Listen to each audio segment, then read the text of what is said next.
Salut, c'est John, on se retrouve aujourd'hui pour la vidéo test du Poco M3. Je vous l'avais présenté il n'y a pas si longtemps que ça en déballage aujourd'hui, donc on va passer au test. La version que je teste, je vous le rappelle, c'est la version 4 Go de RAM, 64 Go de stockage, qu'on retrouvait dans les 120 € à peu près, donc dans un prix d'entrée de gamme.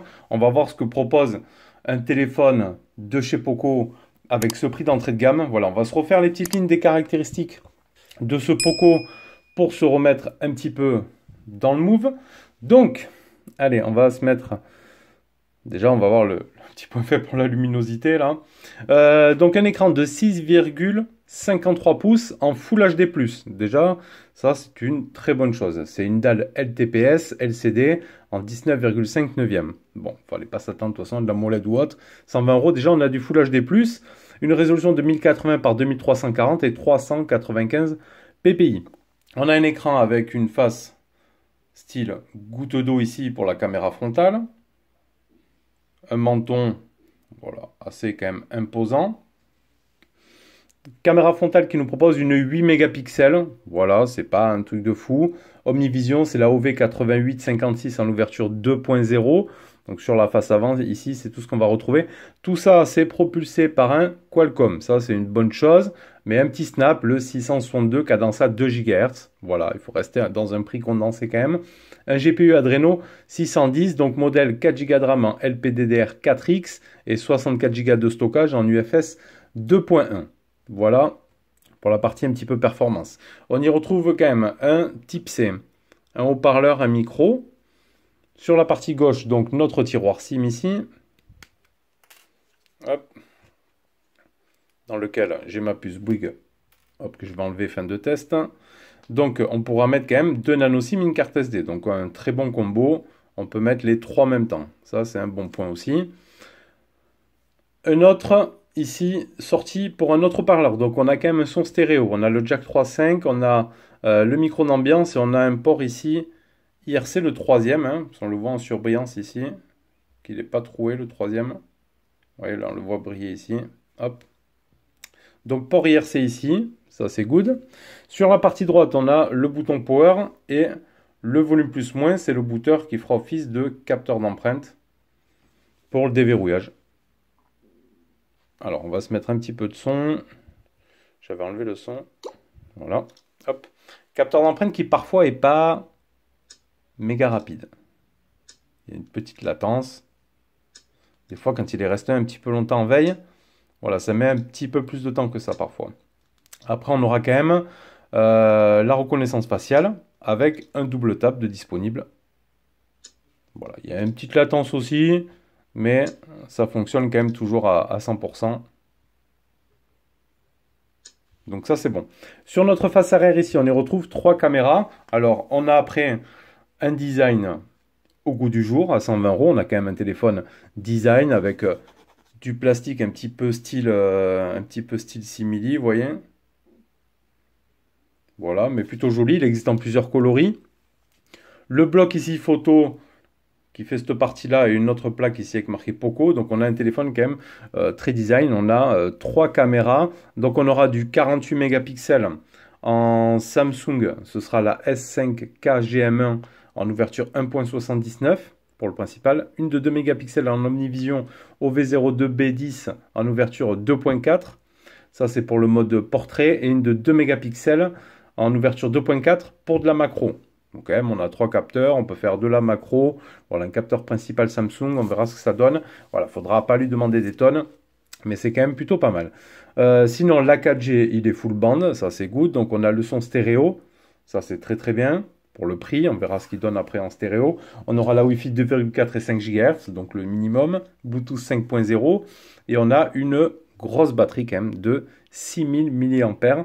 Voilà, dans un téléphone qui fait moins de 200 grammes et qui fait 9,6 d'épaisseur, mais ça reste après correct, ça fait pas une grosse brique. Il fait 162,3 par 77,3 par 9,6 d'épaisseur et 198 grammes et de la charge pour les 6000 de batterie en 18 watts. Donc quand même, pour 120 €, il faut dire quand même que c'est très très bien. Franchement, d'avoir ça, c'est vraiment pas mal. Après, on verra le reste du test. Alors, on va regarder notre écran. Donc, la protection d'écran n'est pas spécifiée. Donc, ce qui pêche un peu déjà, c'est franchement la luminosité. Il va falloir quand même toujours pousser pas mal. Hop là, on va fermer ça. Il faudra quand même toujours pousser pas mal. Sinon, voilà, ça va être léger. Donc, il faudra être souvent dans le maximum. Il faudra pousser tout ça. On va aller ici dans affichage. Donc, on aura le mode sombre. Plus d'options de mode sombre. On pourra choisir après les applications à laquelle on veut mettre du mode sombre. Ah, décidément, je me fais harceler de messages. Les schémas de couleurs, le type, le mode plein écran, la rotation. J'ai pas vu, je crois. Non, on n'avait pas de taux de rafraîchissement, c'est du basique. Mode de lecture, schéma de couleur, taille de police. Quand l'appareil, centre de contrôle et panneaux de notification. Ici, on peut utiliser le nouveau centre de contrôle. Donc, je vous le rappelle, pour l'utiliser, à gauche, on aura nos notifications ici. Et si je descends côté droit, c'est le centre de contrôle. Ça, c'est quand même plutôt sympa sur la ROM Mi 8. C'est quelque chose que j'aime bien. Après, bon, téléphone, ça va. Il n'est pas tout à fait un petit peu 2,5D, mais il manque clairement de luminosité. Vous voyez, même quand je l'incline, on voit pratiquement plus rien. Sinon, quand même, on a du Full HD+. Donc après, ça reste, en termes d'icônes et d'affichage, ça reste tout à fait propre. On regarde un petit peu sur Display Tester. Bon, on pouvait mettre les gestes de navigation. Moi, j'avais mis les boutons. Donc après, ouais, la luminosité, elle est pas super ouf, quoi.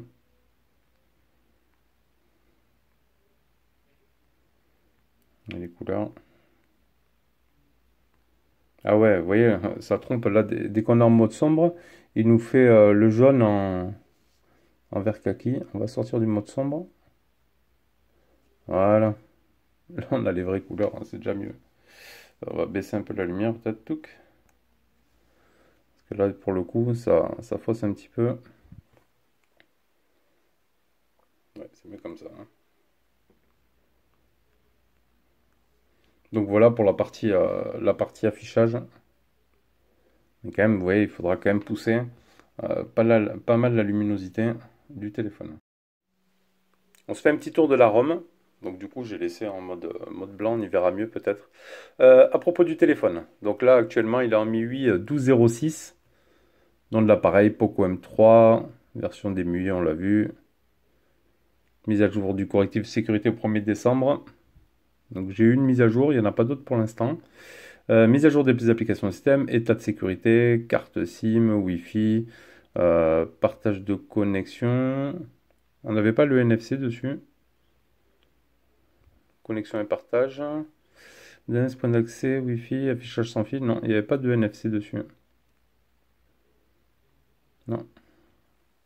L'affichage, on l'a vu, son et vibrations, notifications, écran d'accueil, fond d'écran, on a les thèmes, les mots de passe et sécurité pour l'empreinte digitale et le capteur d'empreinte, protection de la vie privée, batterie et performance, application, paramètres supplémentaires, vous aurez la date, l'heure, les réglages des langues, etc. L'affichage plein écran. Les effets sonores, c'est dans le son. Bien-être numérique et contrôle parental, on le verra après pour l'autonomie. Les fonctionnalités spéciales, on aura le Game Turbo. Normalement, je l'avais activé, ouais. Il est activé pour PUBG. Le contenu, etc. Et après, voilà. C'est basique. Après, on a le tiroir d'application. Alors, le tiroir qu'on ne peut pas enlever. Effet de transition, remplir les cellules. Plus. Donc, lanceur par défaut, c'est le Poco Launcher. L'arrière-plan, le pack d'icônes, on pourra choisir un système ou ajouter des packs d'icônes si vous voulez. Après, le tiroir de l'application, on peut juste mettre suggestion d'application, grouper les icônes. On ne peut pas en fait le désactiver, ça fait partie du Poco Launcher. Les badges et notifications, etc. Icône des applications masquées. Appuyez 2 fois pour déverrouiller l'écran. Moi, je l'ai activé dans une autre option. Donc voilà, on sera obligé de rester avec le tiroir d'application. Que moi, j'aime pas ça. Je déteste ça. Après, c'est chacun ses goûts et ses couleurs. Il y en a qui préfèrent avoir le tiroir, etc. Voilà. Donc Snap 662, on verra après en termes de fluidité. Moi j'ai trouvé que ça pêche un petit peu. Des fois c'est lent, surtout après la réactivité de l'écran pour le clavier et tout, le toucher, c'est pas foufou en termes de tactile. Donc voilà pour le petit tour de la ROM. Et la performance se verra là sur Antutu avec le score 171 000 points. Vous voyez, c'est pas un truc. Bon, moi je suis habitué à tester des téléphones plus haut de gamme et à titre perso, j'utilise des téléphones aussi qui boostent beaucoup plus que ça. Et c'est vrai que de tester un téléphone comme ça, voilà, il a du mal à me suivre. Après, j'essaie de me faire l'idée. Voilà, c'est un téléphone à 120 euros. Faut pas le comparer avec d'autres, ça c'est clair et net. Voilà, voilà. Après, il fait le taf pour 120 euros, mais c'est pas, faudra pas s'attendre à quelque chose de méga fluide, etc. Hein. On est d'accord, après on a une grosse batterie de 6000, on a trois caméras, on a quand même du Snap, du Full HD+. Bon, on verra tout ça après lors du récap, mais bon, voilà, 171 000 points, ça vous donne une petite idée des performances de ce Poco M3. Et en suivant, on se lance, comme d'habitude, le petit PUBG. On va aller de suite dans les réglages, dans le graphisme. On pourra mettre équilibré, on ne pourra pas aller jusqu'à HD. Donc on va laisser en mode standard. Voilà, on va laisser en basique et on va se lancer un petit jeu le temps que je me mette en situation. Allez, partir au décollage. Le son stéréo. Donc là j'ai mis à fond.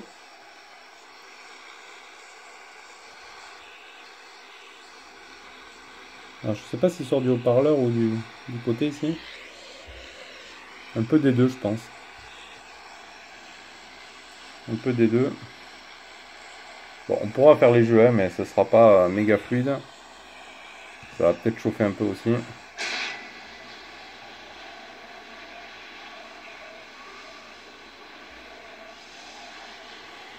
Bon, on va aller par là. Un peu à l'aveuglette.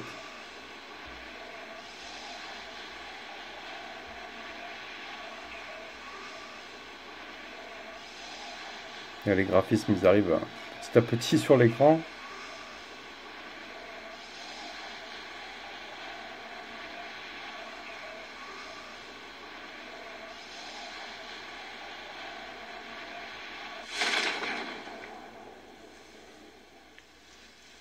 Là, on verra vraiment que ça pêche un petit peu. Bon, ce sera jouable, vous voyez, on pourra se faire des petits jeux. Hein.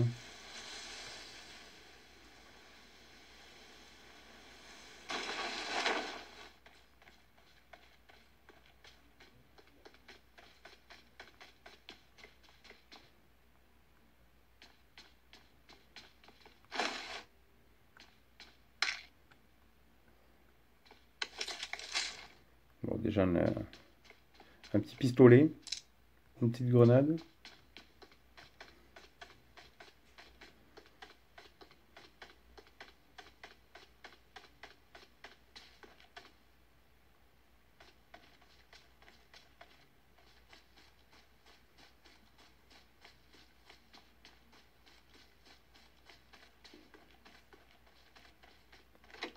Essayer de trouver un peu mieux.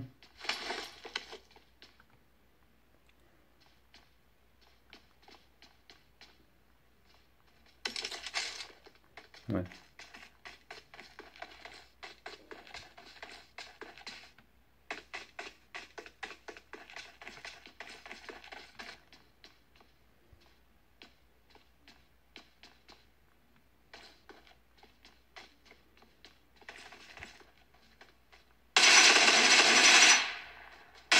C'est bon, je l'ai cuit. Bon, ça manque de luminosité quand même. Hein.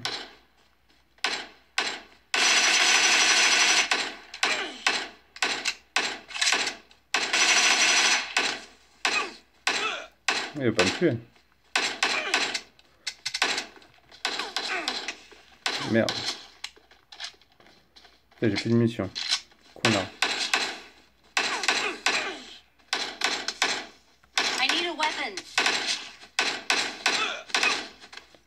Je vais me le faire avec le truc. Voilà. À la main, facile. Ouais, ça manque de luminosité quand même. Hein. Un petit peu. Après, on pourra jouer quand même. Après, j'ai les grosses lumières aussi là qui envoient pas mal.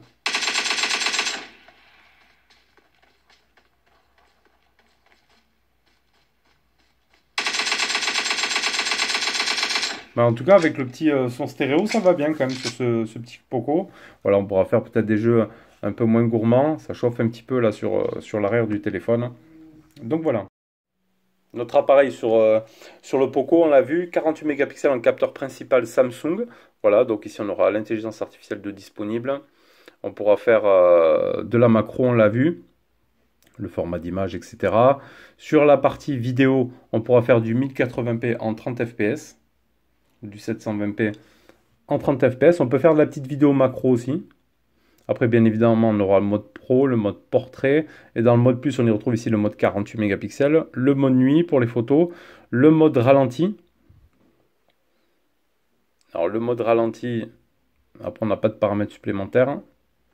Voilà, après, le capteur principal, ça va. La macro, c'est un petit peu... voilà, après, on le répète, un téléphone à 120 euros.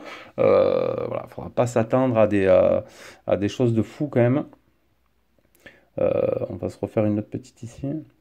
Après, quand vous serez en pleine lumière, etc., vous allez faire des belles photos. De toute façon, je vais vous mettre, comme d'habitude, toutes les photos et vidéos prises avec ce Poco M3.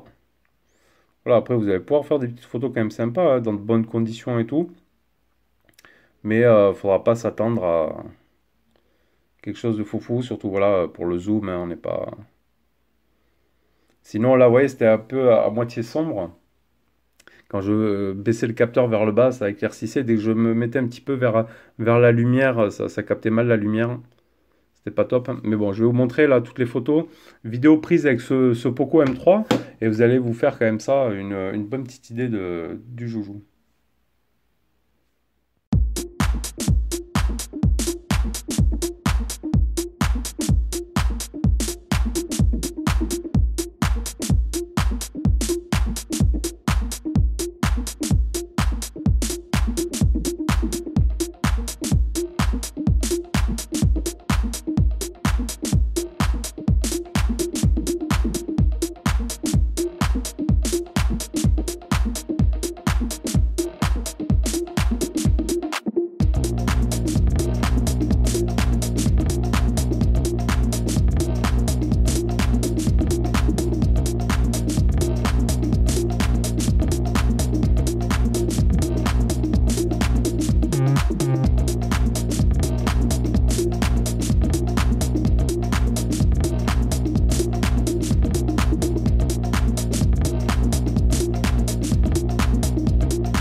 1080p, 60 fps, il n'y a pas de stabilisation de toute façon.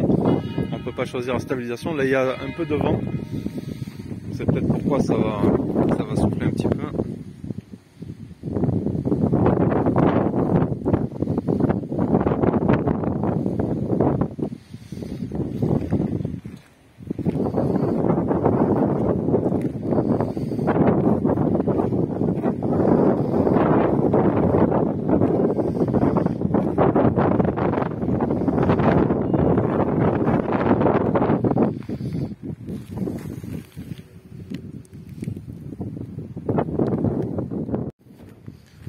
Allez, on est en 1080p 30 fps et je me suis trompé juste avant sur la vidéo.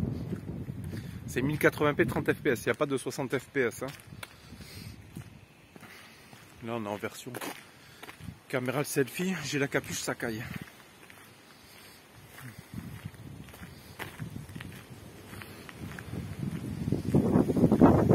Pas de stabilisation.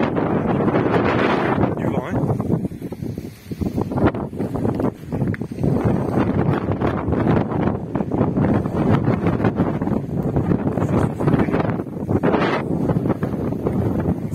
Ressentir dans le micro. Voilà pour les vidéos. Sur la qualité des communications, haut-parleur micro, rien à dire, ça va, ça fonctionne bien. On va se faire un peu de son, on va s'écouter un peu de musique pour se voir un petit peu la stéréo. Donc, allez.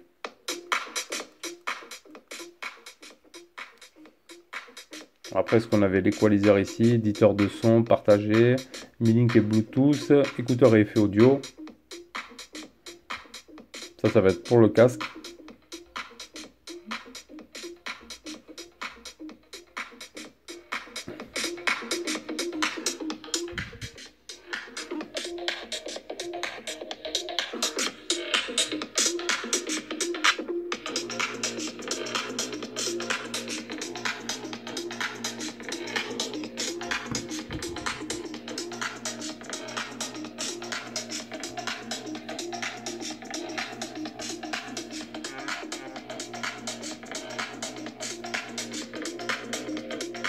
Bon, quand on monte à fond, ça grésille pas, ça va. Mais je pense que le deuxième haut-parleur, là, ici, il est dans le micro de tête, haut-parleur de tête. Il n'est pas ici.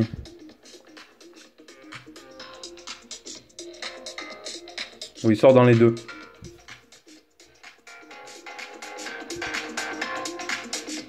Après, quand on dépasse les 3/4, on perd de la basse. On peut tester une autre petite voix.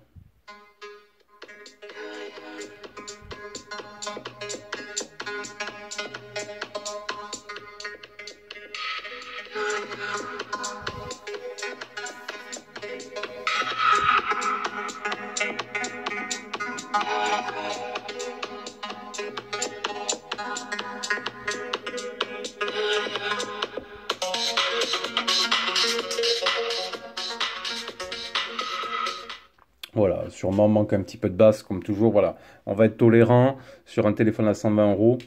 Ça va passer, on a quand même l'effort de la stéréo dessus. En ce qui concerne après notre Wi-Fi, nickel, rien à dire. Tout ce qui est des bandes réseau 4G, c'est bon, il est full band, donc sur ça, il n'y a aucun souci. On va aller voir dans paramètres. On va aller dans le bien-être numérique.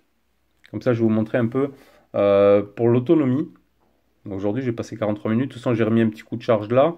Mais on va les regarder surtout jeudi. Voilà, jeudi, j'ai fait 2h18 d'écran allumé. Et vendredi, 2h14. Et j'avais fait 2 jours d'autonomie. Hier, j'ai fini à 33%. Voilà, donc 2 jours d'autonomie avec presque 5 heures d'écran allumé. Franchement, pas mal. Ici, le temps d'utilisation, ok. Donc franchement, franchement bien. Pour l'autonomie, bon, 6000, je m'attendais peut-être à mieux. Bon, j'ai fait 2 jours. 2 jours, mais ça correspond. Après, tout dépend, comme toujours, de l'utilisation de chacun. J'ai pas fait de jeu, hein. J'ai pas fait de jeu. Donc c'est pour ça que moi, de mon point de vue, je trouve un petit peu juste 2 jours. Mais bon, j'avais passé quand même pas mal d'heures dessus. pour un peu faire le tour de la bête. Vous voyez, il a chauffé un petit peu avec le jeu. Pas énormément, je dis pas il est bouillant, hein. Je sens un petit peu que c'est chaud derrière. Donc voilà pour l'autonomie, 6000 de batterie, une petite charge de 18 watts. Voilà, pour toujours pareil, 120 euros. Déjà, on a une bonne autonomie, vous êtes tranquille, c'est sûr, pour 2 jours largement avec ce Poco M3. Donc sinon, voilà, le petit tour de ce Poco, pour 120 euros, ça va, faut pas être plus gourmand que ça. On a un grand écran, on a du Full HD+, faut pas rader le petit menton, etc. Ils peuvent pas tout faire. Voilà. On a le Full HD+, on a un grand écran, on a un son stéréo, on a 3 caméras, on pourra se faire un petit peu de macro, etc. On a surtout une grosse batterie. On est quand même sur un poids inférieur à 200 grammes. On a un design, franchement, qui fait Jones, qui fait classe. Avec cette inscription Poco ici. Il y a plusieurs couleurs et tout disponibles. On a du type C et tout. Donc voilà, on a quand même tout ce qu'il faut. Le petit capteur d'empreinte sur le côté qui va bien. Bon, des fois, quand même un petit peu de latence, mais bon, voilà, hein. On l'a vu, hein. Voilà. Donc franchement, voilà. Le petit truc qui m'a gêné un petit peu le plus, voilà, c'est la luminosité de devoir toujours la pousser pratiquement au maximum. Ça, c'est un petit peu gênant. Et parfois, le manque de réactivité. Par exemple, quand je tape des messages et tout, je me reprends à 2 fois sur la même lettre. Voilà, c'est des petites choses qui m'ont dérangé. Mais après, comme toujours, voilà, il faut se dire, c'est 120 euros pour un téléphone qui propose quand même des petites caractéristiques sympas. Voilà, n'hésitez pas à nous dire dans les commentaires. Je suis sûr que vous êtes nombreux à avoir ou à attendu ce Poco M3. Vous devez être nombreux à l'avoir dans les mains. Faites-nous vos petits retours. N'hésitez pas, on échange par commentaire. Si tu as aimé la vidéo, tu mets le petit pouce bleu qui va bien. Tu t'abonnes si ce n'est pas déjà fait en cliquant aussi sur la petite cloche pour être notifié de nos prochaines vidéos. Et moi, je te dis à bientôt pour une prochaine vidéo. Tchuss!